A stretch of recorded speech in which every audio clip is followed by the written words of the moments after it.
সকালে ঘুম থেকে উঠছেন, ঘুম থেকে ওঠার পরই আপনার শরীরটা খুব ক্লান্ত দেখাচ্ছে, আপনার ঘুম ভাঙতে চাইছে না, সারাদিনের কাজকর্মে আপনি কোনো এনার্জি পাচ্ছেন না। আপনার সঙ্গে কি এই ঘটনা ঘটছে? যদি আপনার সঙ্গে এই একই ঘটনা ঘটে, তবে আজকের এই ভিডিওটা শেষ পর্যন্ত দেখুন। আজকে আমি এমন 5টি টিপস দিব, যে টিপসের মধ্য দিয়ে প্রতিদিন সকাল হবে একটা নতুন সকাল, আপনার জীবন পরিবর্তনের সকাল। তো সেই মূল টিপসে যাওয়ার আগে একটু গল্প আপনাদের সঙ্গে করে নিই। আমি গত পরশু দিনের ঘটনায় বলেছিলাম যে সত্য সেটা না যেটা সত্য, সত্য হলো সেটা যেটা আপনি মনে মনে কল্পনা করে নিয়েছেন এটা সত্য। তো এই ঘটনাটাতে কেউ অনেকেই বুঝতে পারেনি, আমাকে ডাইরেক্টলি ফোন করে বলছে এটার মানেটা কি দাঁড়াচ্ছে। তো এই জন্য একটা সহজ গল্প আপনাদের জানিয়ে দিচ্ছি। গল্পটা কি, এক চোর চুরি করতে গেছে। ওনার ওই দিন চুরি করতে করতে ভোর রাত্রে যখন রিটার্ন করে, দেখছে গায়ে কাদা কাদা একটু বেশি লেগে গেছে। তো গায়ে যখন কাদা লেগেছে, সে ভোর রাত্রে সূর্য ওঠার আগে নদীতে গিয়ে স্নান করছে, স্নান করে ফ্রেশ হচ্ছে। ঠিক সেই সময় একজন সাধু, যে প্রতিদিন ভোরে ওঠে গঙ্গা স্নান করে তার পূজা পাঠ করে। তো যখন চোর স্নান করে উঠছে, সাধু ঢুকছে নদীতে। তো সাধু চোরকে দেখে মনে মনে কল্পনা করছে, বাহ, যাক, এর এতদিন এত বদনাম শুনেছি, আজ তো দেখছি ভোরে স্নান করছে, তার মানে এর পরিবর্তন হয়েছে। এ এখন বাড়ি যাবে, গিয়ে পূজা পাঠ করবে, এর জীবনে পরিবর্তন চলে আসছে। এদিকে যে চোর আছে, চোর মনে মনে কি ভাবছে, আরে সাধু, তোমাকে তো দেখি দিনের বেলা তুমি সাধু সাধু করে ঘুরো, তোমার এই অবস্থা, রাতে চুরি করে এই ভোরবেলা স্নান করে তুমি সারাদিন সাধু সাজবা। তো মেন গল্পটা আমাদের জীবনে এরকমই, সত্য সেটা না যেটা আমরা জানি সত্য, সত্য সেটা যেটা আমরা মানি সত্য। তো এখানে রেজাল্ট আপনি কি করে পাবেন? চোরের মনের সংকট আর সাধুর মনের এই সংকোচ দুটো কি করে কাটবে? কাটবে তাদের দৈনন্দিন কাজকর্মের উপর যদি অবজারভেশন রাখা যায়। অবজারভেশন ছাড়া প্রকৃত সত্য কখনোই উদ্ধার হয় না। তো এই হচ্ছে আজকে ছোট গল্প। এখান থেকে যদি আপনি বুঝতে পারেন খুবই ভালো, যদি বুঝতে না পারেন তাহলে কিছু করার নেই, এরপর তো ভাঙাতে গেলে কিচ্ছু করার নেই। তো আজকে মেন গল্প কি আছে, সকালে ওঠার পর শরীরে ক্লান্তি ভাব আপনার কাটছে না। তো সকালে ঘুম থেকে উঠেই 1 বা 2 গ্লাস জল, ঠান্ডা জল আপনি খেয়ে নিন। জল কেন খাবেন? দেখুন, সারা রাত্র আপনি তো ঘুমাচ্ছেন, আপনি ঘুমাচ্ছেন কিন্তু আপনার দেহের ভিতরে নিঃশ্বাস চলছে, আপনার দেহের ভিতরে হজম ক্রিয়া চলছে, আপনার হার্টবিট সব সময় কাজ করে চলছে। এই যে সারা রাতের ঘুমে আমাদের শরীরের জলটা অনেক সময় কিন্তু শুকিয়ে যায়, অনেক সময় না, বাস্তবেও জলের পরিমাণে ঘাটতি চলে আসে, যার জন্য সকালে উঠে আমাদের একটা ক্লান্তি ভাব থাকে।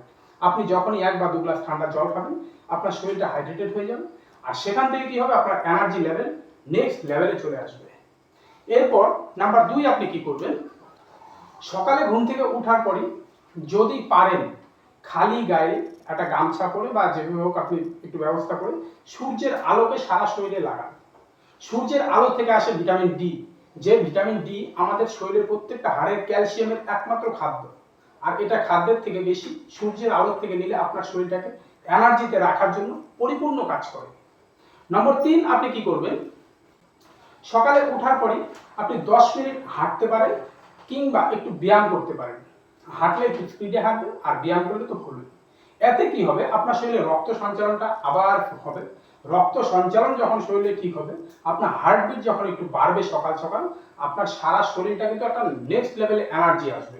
আর যদি আপনি সকালে উঠেই কাজকর্মে লেগে যান, কোনো নির্দিষ্ট রুটিন না বানান, আপনি যদি একটু হেঁটে নিজের শরীরের দিকে নজর না দিয়ে আপনি কাজে ধরে যান, তাহলে কিন্তু শরীরে রক্ত সঞ্চালন রাতে ঘুমের মতোই চলতে থাকে। শরীর বুঝতেই পারে না যে আপনি বিছানা ছেড়ে কর্মক্ষেত্রে এসেছেন। তো এটাকে বোঝার জন্য সকালে উঠেই আপনাকে একটু স্পিডে হাঁটতে হচ্ছে, নয়তো ব্যায়াম করতে হচ্ছে, যাতে আপনার রক্ত সঞ্চালনটা একটু বাড়ে, হার্টবিটটা একটু বাড়ে, যা আপনার জন্য প্রচুর কার্যকরী হবে। নম্বর 4 কি থাকছে, সকালে ঘুম থেকে ওঠার পরে আমাদের একটা চা মুড়ি বা চা বিস্কিট এসব খাওয়ার অভ্যাস আছে। এটা করবেন না। সকালে ঘুম থেকে ওঠার পর যদি পারেন প্রোটিন সমৃদ্ধ খাওয়ার এই লিস্টটাকে যোগ করুন। প্রোটিন কোথায় পাবেন আপনি? সকালে উঠে সিদ্ধ ডিম খান 1টা বা 2টো।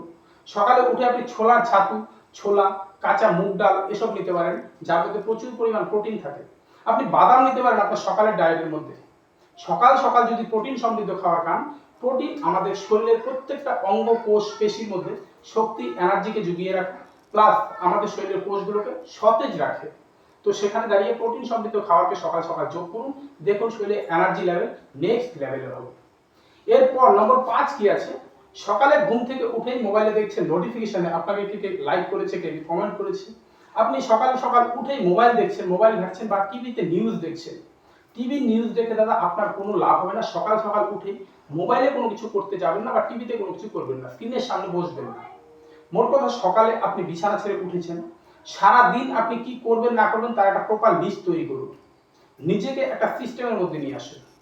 একদিনে বড় পরিবর্তন আসবে এই ভাবনা কখনো করবেন না।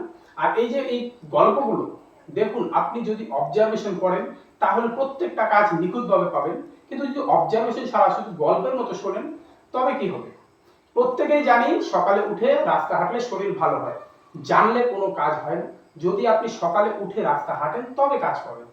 তাই প্রতিটা কথা, প্রতিটা টিপস যদি আপনি অবজারভেশন করেন, মানেন, কাজ পাবেন। যদি না মানেন তাহলে কে এই নিউট্রিশন ভৌতোষ আর কে আপনি? আপনার জীবন আপনাকে মোবারক। আর আমি আমার চেষ্টা চালিয়ে যাব। ধন্যবাদ ভিডিওটি দেখার জন্য। তো একটি কমেন্ট, একটি লাইক, একটি শেয়ার আর একটি সাবস্ক্রাইব যদি করেন তাতে কি হবে? চ্যানেলটা গ্রো হবে। চ্যানেল গ্রো হলে আপনার কাজে না আসলেও আপনার হয়তো পরিবারের অন্য কেউ এই ভিডিও দেখে উন্নতি হতে পারে। তাই আপনার কাছে অনুরোধ রাখবো, একটি লাইক আর সাবস্ক্রাইবটা করে দিন প্লিজ। ধন্যবাদ আবার।